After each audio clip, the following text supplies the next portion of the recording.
This is homework help for sections in Chapter 2. So we are going to get started with 2.1, number 11. The directions are asking us to estimate the slope of the tangent line at the point indicated.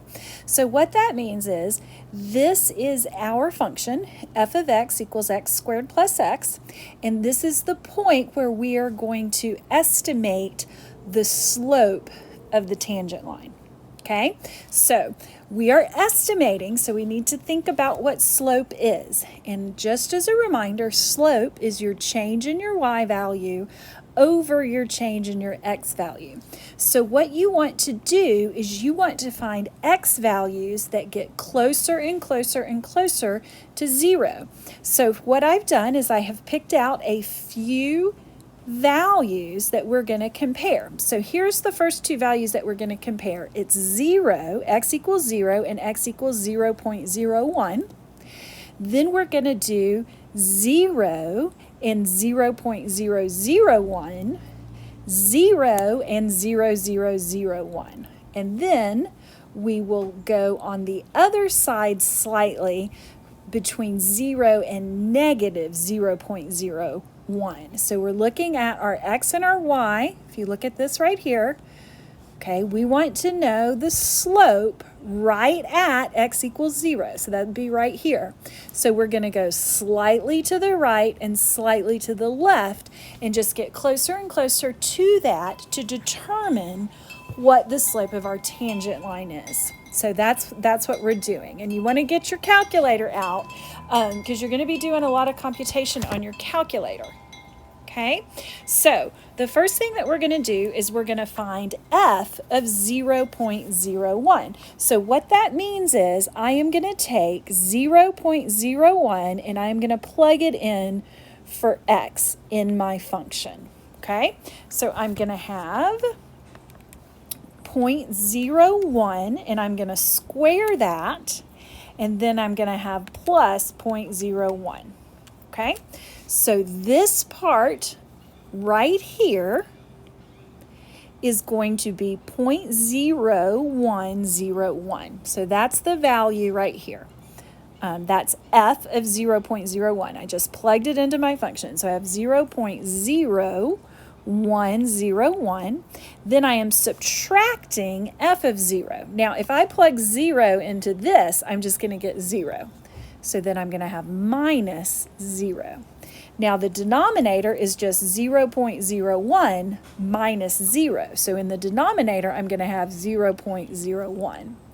So what I need to do is I need to take 0.0101 and divide it by 0.01. And when I do that, I get 1.01. Okay?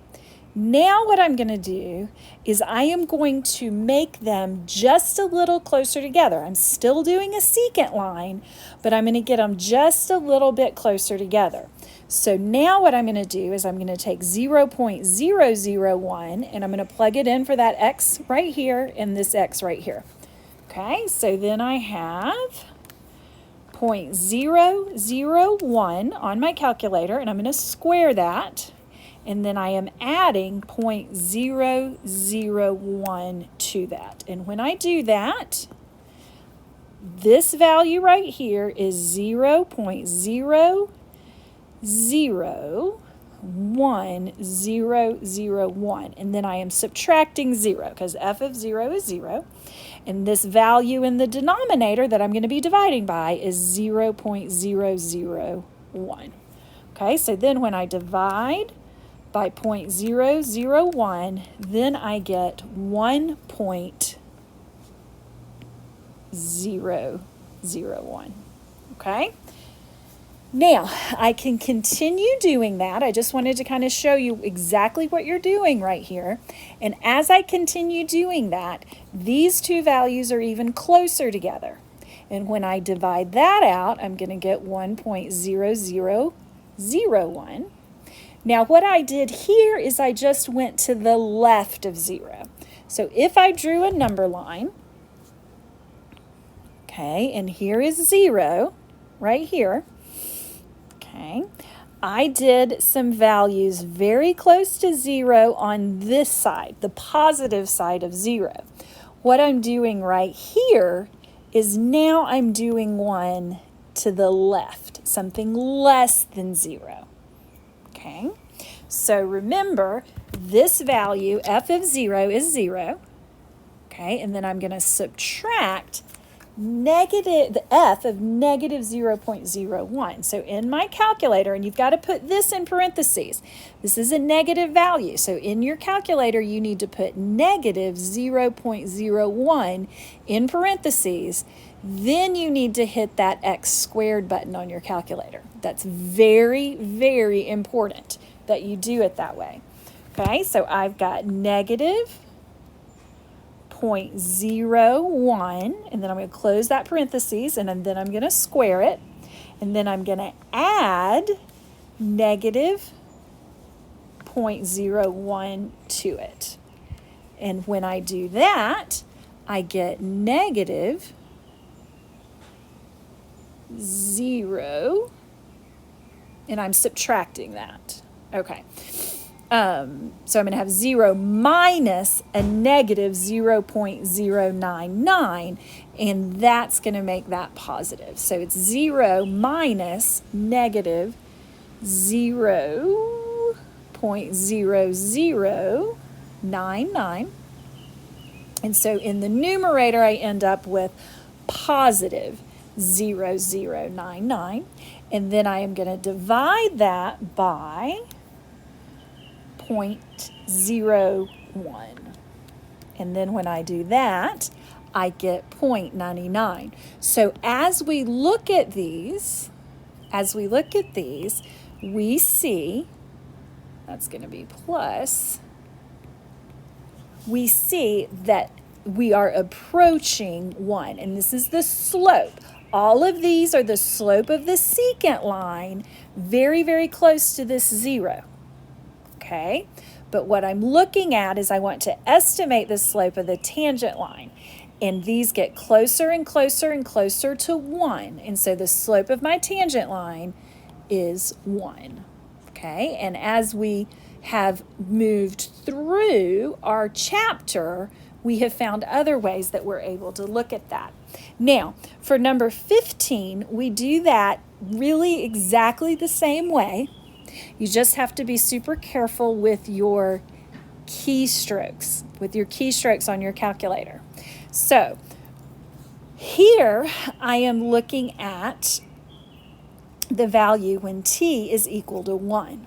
T is equal to 1. So when I plug 1 in for t, I get 3 times 1 plus 1, and the square root of that is square root of 4, and so my y value is 2. So anytime I plug 1 in for this, I'm going to get 2. So this value right here is 2.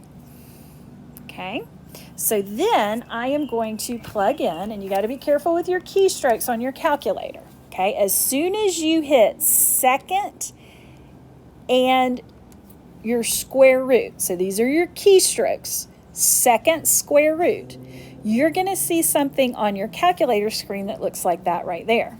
So what we are going to do is we're going to put 3 times 1.01 into our calculator, because that's our t value, and then we're going to add 1 to that. Okay, so that's what we're going to put into our calculator. So I've got 3, and then I'm doing parentheses again, 1.01, close that parentheses, and then add 1 to it and close the parentheses again. All I've done right there is I have looked at this right here. We already know that y of 1 is 2. So what I've done right now is just this. Okay, so then I've got 2.00748,599. Okay, so now I'm going to say 2.00748,599 minus 2. Okay, and then I am going to divide that by 0.1. Okay, 1.01 minus 1 is 0.01. I think I said 0.1, but it's 0.01. Okay, and so then when I divide by that, 0.01, then I get 0.7486. So you have to be very, very careful with your keystrokes. That's where it kind of gets students like that. You've got to remember how to use your calculator. And so oftentimes you're going to have more than one set of parentheses there. Okay, and so what I've done is I've gone ahead and I've plugged in 1.01 and I've gotten 0.7486. Then 1.001 is going to give me 0.7499. 1.0001, and I go through that process and I get 0.75. Now, I went ahead and also did some less than 1. Okay, so here's slightly less than 1 on this side, and they all are approaching that 0.75. So these two problems right here, you really want to practice your keystrokes on your calculator. That's a big thing that you want to do here, is practice those keystrokes. Make sure you are getting those values there. Okay, so that is section 2.1, number 11 and 15. Now we're going to move to 2.2.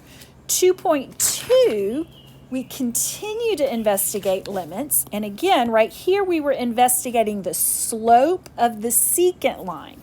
Now, what we're going to be doing for this one is we are going to investigate the limit on this one. And let me read the directions to number 21. Number 21 says, estimate the limit numerically or state that the limit does not exist. If infinite, state whether the one-sided limits are infinity or negative infinity. And this limit exists. We are able to figure this out. And we are trying to find what is the limit as x approaches 1. Now, if we put 1 right here, we end up with 0 in the denominator, and so that's undefined. And we are just investigating now. Later on in the chapter, we know what to do here, but right now we're just creating a table. Now, we're not asked for the slope of the secant line here. What we're being asked here is the limit. When we're doing secant line, that's when you've got to do your change in y over change in x. So in some ways, number 21 from 2.2 is easier. And so what we're doing here is we're just getting very, very close to 1, but we are not actually doing 1 because it's undefined at 1. So for this one, we're going to look at our keystrokes. What we're going to do is we're going to take the square root, and so you get that by hitting secant x squared. Okay, so those are your keystrokes right there, secant x squared, and then what you are looking at on your screen is a square root and a parentheses. So what I'm going to type in next is 0.9995.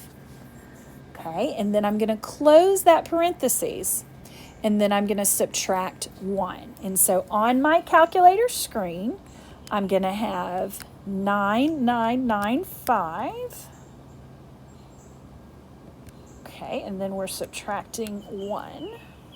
Okay, so my screen is going to say 0.9995. Got to close that parentheses and subtract 1. That is only my numerator. Okay, so the value that I get right there is only my numerator. What I need to do now is I need to have 0.9995 minus 1. Now, let's go back and look at our keystrokes again, because these keystrokes right here are only for your numerator. And if we're going to be doing the whole thing together, we've got to add parentheses here, and we've got to add parentheses here. So let's talk about the keystrokes again. So to put this in our calculator right here, what we need to do is we need to have parentheses. Okay. Then I'm going to hit secant x squared. Okay, so I've got my parentheses, and then I hit secant x squared on my calculator. Then I've got 0.9995. And then I've got to close that parentheses. Now this parentheses right here is closing this square root portion. Okay, it's closing that square root portion. And then I'm going to subtract 1. And then I close the parentheses, and that closes the parentheses for the numerator.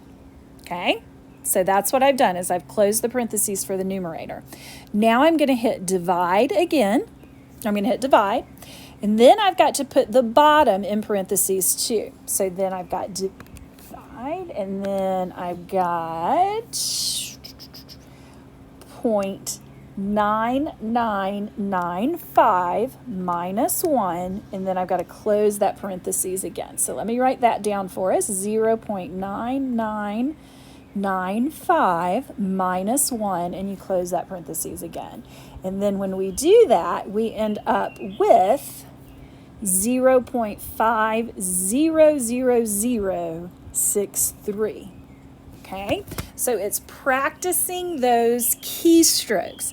And notice what I did here is I put some that were slightly less than 1. So then I did 0.99999. Then I did slightly greater than 1, 1.00001. And they are all approaching 0.5. So my limit as x approaches 1 of the square root of x minus 1 over x minus 1 is 0.5. Now remember, when we start talking about indeterminate forms, we are able to factor this denominator. And I'm just going to go ahead and do that. Now this is when we are investigating, we're looking at a table of values. Now in 2.5, we know that we can do it by factoring the bottom. And I know that seems a little strange to factor the bottom, but we can do the square root of x minus 1. We can do square root of x plus 1 times the square root of x minus 1. That allows us to cancel right there. So then I've got the limit as x approaches 1 of 1 over square root of x plus 1. And then when I plug the 1 in, I end up with 1 over square root of 1 plus 1, and that's going to give me 1 over 2, which is the same thing as 0.5. Now this we learned to do in about section 2.5, which is indeterminate forms. In 2.2, we're still investigating, just trying to figure out exactly what we're doing. Okay, now let's move on to 2.4, number 65, and I love this problem. I love this problem right here. So I'm just going to sketch what we're kind of talking about here. So what we have is we have an x and a y-axis, and this is just a sketch. It's an example of what we're talking about, okay? This is something that's quadratic. Okay, we don't know exactly what it looks like, but it's quadratic because it's got x squared, and this right here is linear.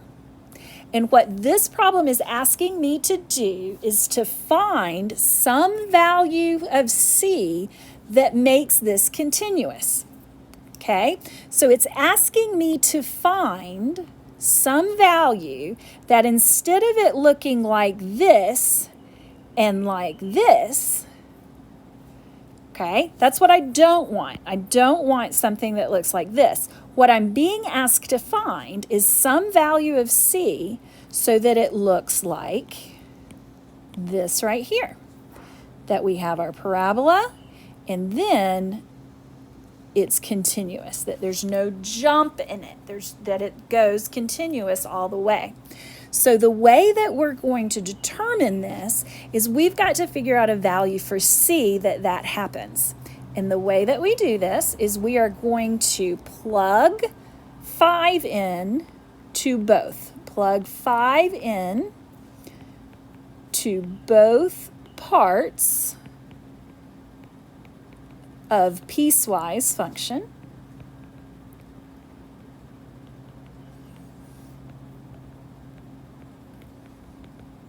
Okay, so I'm going to plug 5 in for x, so I'm going to get 5 squared minus c, or 25 minus c. Okay, and then I'm going to plug 5 in for this portion right here. So I'm going to have 4 times 5 plus 2 times c, or 20 plus 2c. Okay, and now what I'm going to do is I'm going to set those two equal together. I'm going to set them equal to each other. So I'm going to set this equal to this because I need a point where this function stops and this function starts, and that's going to happen at 5. That's what I'm looking for right here. So I am going to do not x squared, I'm sorry. We're going to take our 25 minus c, because that's what I got when I plugged 5 in, and that's going to be equal to 20 plus 2c. Okay, I'm going to add c to both sides, and I'm going to subtract 20 from both sides.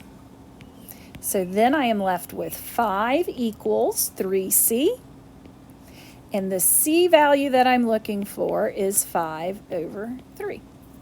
So what that means is, if I have 5 over 3 right here, then when I graph this, it's going to be a continuous function. There's not going to be a jump in that function. That's what I was looking for, a value of c that kept it continuous. So I plug 5 into both parts of the piecewise function. That's what I did first. And then I set each expression equal to each other.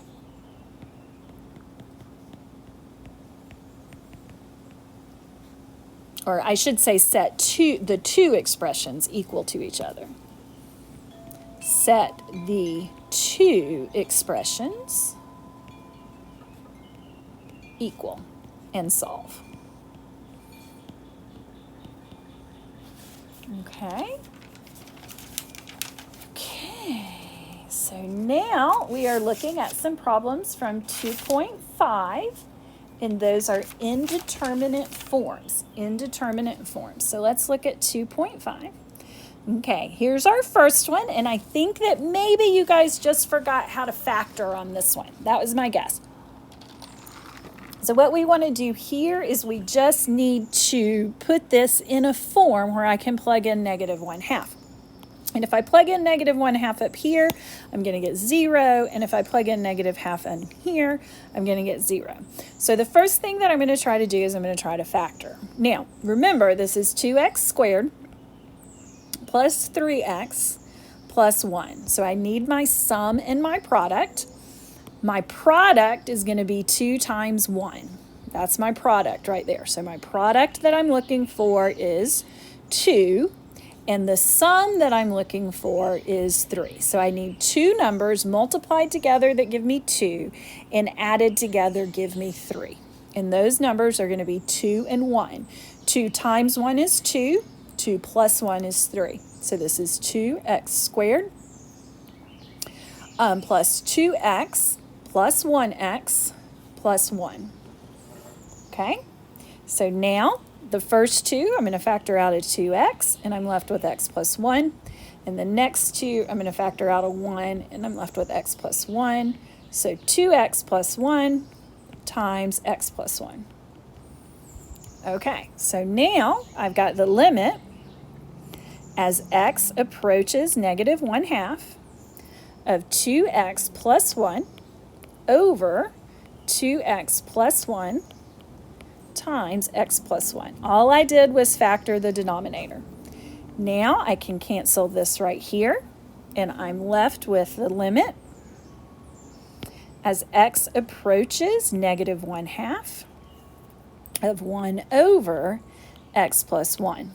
Now I can plug in that -1/2, and I'm okay. So I've got 1 over -1/2 plus 1. That's the same thing as 1 over 1/2. I multiply the reciprocal, which is 2 over 1, and the answer to that right there is 2.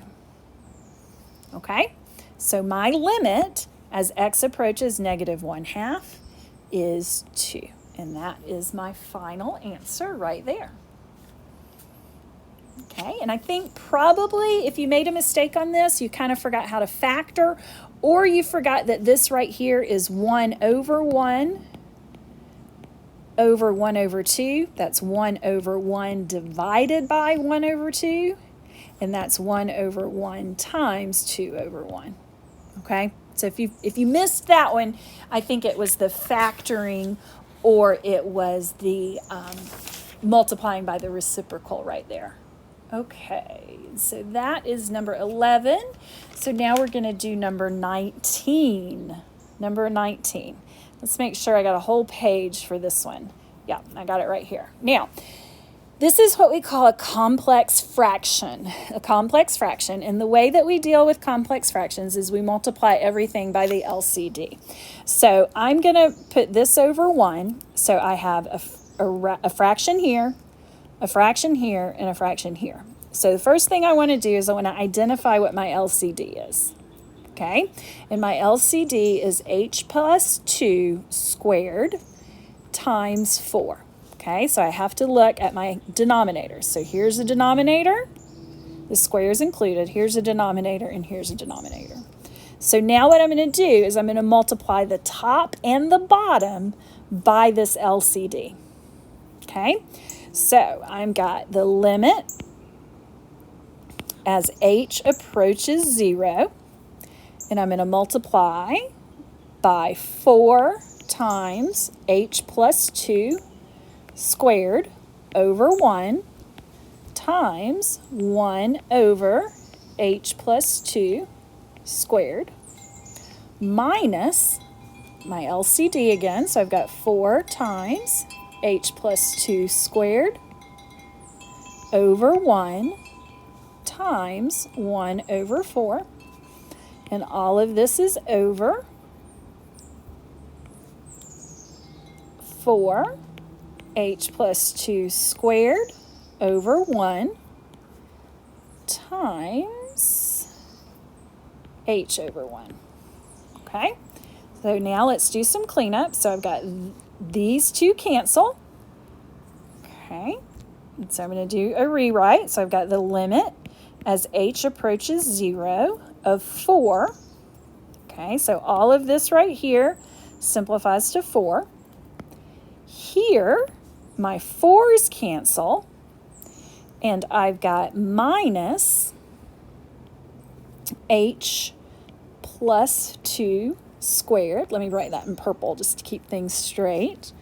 So minus h plus 2 squared over 4h times h plus 2 squared. Okay. So now I've got a few things that I can work at now. There's a couple of different ways that you can do this. If you want to FOIL this, you can. I would say that's probably the most common thing for students to do. They FOIL this and then distribute your negative. The other thing that you can do, you could look at this right here. This is actually a difference of perfect squares. Okay, now when I saw that, that's what I noticed, that this was a difference of perfect squares. So this could be 2 minus h plus 2 and 2 plus h plus 2. Okay, now sometimes students don't see that. It's not what they're looking for, and so I just wanted to let you know, if you do see it that way, you are correct. I think I'm going to go ahead and multiply h plus 2 out, h plus 2 squared out. So I've got h plus 2 times h plus 2. Okay, so that's going to be h squared plus 2h plus 2h plus 4. And so that's h squared plus 4h plus 4. Okay, now that's being subtracted. So when I rewrite this, I've got to subtract the entire thing. So I've got the limit as h approaches 0 of 4 minus, and every one of these is going to be subtracted because I've got to distribute this minus to everything right here. So that's going to be 4 minus h squared minus 4h minus 4. And then I've got 4h over h plus 2 squared. Okay, So now I've got my limit as h approaches 0. This 4 and this 4 minus 4 cancel. Okay? Then I'm left with negative h squared minus 4h. So I am going to factor out an h. So I'm going to have h times negative h minus 4 over 4h over h plus 2 squared. Okay, so I have got an h squared and a 4h right here, and so I factored out an h. That's what I did. Now at this point, I can get rid of that h in the denominator, and now I'm in a situation where I can plug 0 in. Okay, so now I'll rewrite this one more time. So I've got the limit as h approaches 0 of negative h minus 4 over 4 times h plus 2 squared. Okay, so now when I plug 0 in, I have negative 0 minus 4 over 4 times 0 plus 2 squared. So in my numerator, I've got negative 4. 0 plus 2 is 2. 2 squared is 4, and 4 times 4 is 16, and that simplifies to negative 1/4. And so this is a situation where we just have to start doing some algebra to make it in a form that we can plug that 0 in. And that was a complex fraction, and you needed to multiply by the LCD.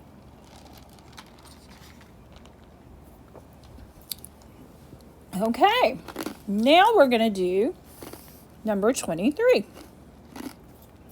And this is still in section 2.5, where we're looking at the indeterminate forms. Okay, now if I plug 4 in, I'm going to end up with the 0 over 0.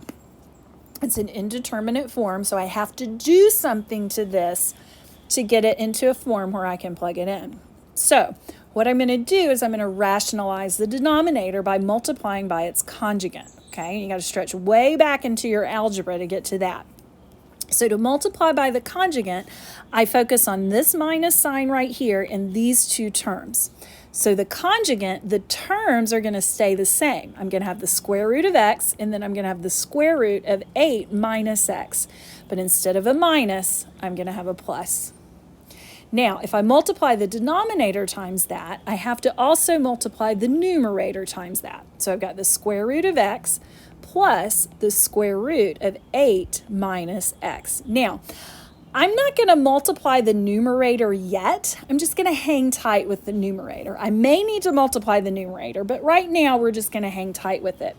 What I am going to do is I am going to multiply the denominator. So I'm going to do the rewrite. So I have the limit as x approaches 4 of x minus 4 times the square root of x plus the square root of 8 minus x. Okay, now in the denominator, I've got the square root of x times the square root of x, and that's going to give me x. Then I've got the square root of x times positive square root of 8 minus x. So I'm going to write that as plus the square root of x times the square root of 8 minus x. Okay, now I've got minus square root of 8 minus x times square root of x. So I'm going to write that as minus square root of x times the square root of 8 minus x. And those are going to cancel out. That's what happens when we multiply by the conjugate, is it's going to cancel out. Now the last thing I'm going to do is I've got negative square root of 8 minus x times the square root of 8 minus x. So I've got my minus sign right here. And then square root of 8 minus x times the square root of 8 minus x is just 8 minus x. And that has to be in parentheses because I am going to have to distribute that negative. Okay, so now let's see what this looks like. I'm still going to leave that numerator the way it is because I think I may be able to cancel something out, or I'm hoping I'll be able to cancel something out. So I've got the square root of x plus 8. There we go. So that's my numerator. Now in the denominator, I've got plus square root of x times 8, square root of 8 minus x, minus square root of x times square root of 8 minus x. So those cancel, okay? One's positive, one's negative, and those cancel. So now I'm left with x minus 8 plus x. I've got to distribute. That negative goes to the 8, and that negative also goes to the x. And that's a negative x, and that's where it becomes positive, minus a negative. So then I've got the limit as x approaches 4 of x minus 4 times the square root of x plus the square root of 8 minus x all over 2x minus 8. And we're looking pretty good because I'm thinking, oh, cool, I can factor out a 2 right here. And when I factor that out, I've got something I can cancel.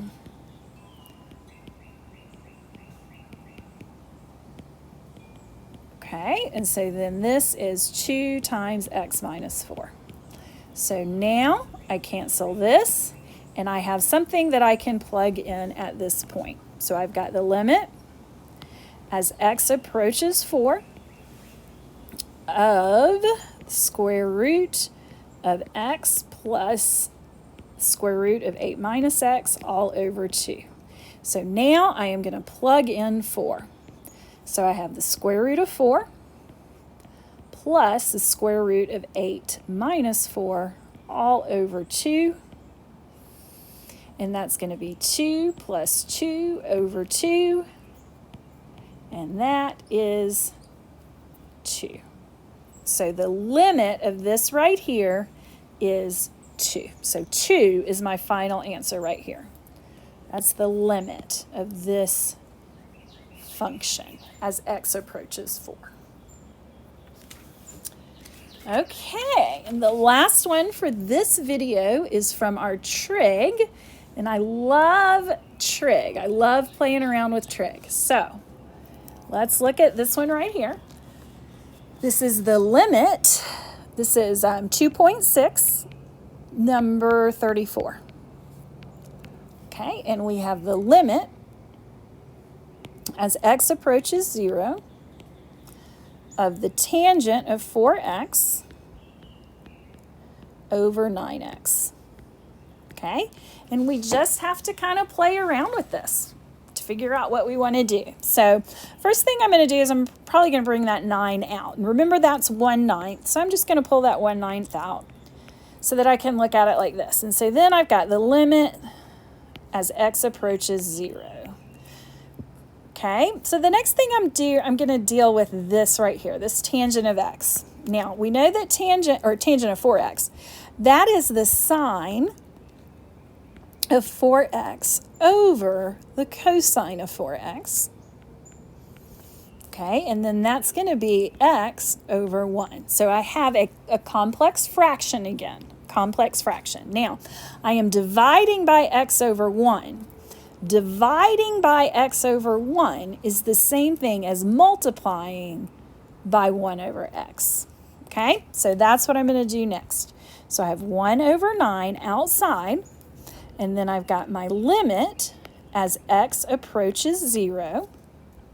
Okay, I'm going to separate this a little bit. So then I've got sine over 4x over 1 times 1 over cosine of 4x. Okay, so all I did was I separated these slightly. Okay, I didn't change my value at all. I just separated them. Now, instead of dividing by x over 1, I am going to multiply by 1 over x. Now, remember, this 4x stays with that sine and that cosine. We can't do anything with it. We've already moved our 1/9 out. Now, I'm just going to rewrite this again. I haven't changed the value any. So I've got the limit as x approaches 0 of sine of 4x. And I'm going to take this right here, and I'm just reorganizing the order. And I'm going to put that over x. Now I'm still just multiplying everything together. And then I've got 1 over cosine of 4x. Now, we've got a rule that if I can make this a 4 right here, then I can take the limit of this. Okay? Now, I can't just multiply the denominator by 4, but I can multiply everything by 4 over 4. Because when I multiply by 4 over 4, I'm just multiplying by 1. Okay? So now I've got 1 over 9 times the limit as x approaches 0 of 4 times sine of 4x over 4x times 1 over cosine of 4x. Okay, so now I know that this portion right here can simplify. Okay, so the limit as x approaches 0 of sine of 4x over 4x is 1. So what I've got now is I've got 1 over 9 times, I've got to keep that 4, and then I am multiplying it times 1. So this right here simplified. Once I took the limit of that, once I took the limit of this portion right here, I was just left with 4 times 1. Now, once I've done this, I can plug 0 into this, okay? So cosine of 4 times 0 is the cosine of 0. And when you think about your unit circle, okay, if you are taking, here's your angle that's 0 right here, okay, the cosine of that is 1. And so the cosine of 0, or 4 times 0, is just going to be 1. So that leaves me with 1 over 1, which is defined. And so when I multiply this out, my limit is 4/9. So you just have to think strategically as you go through these problems, and don't be scared to use the algebra and move it around.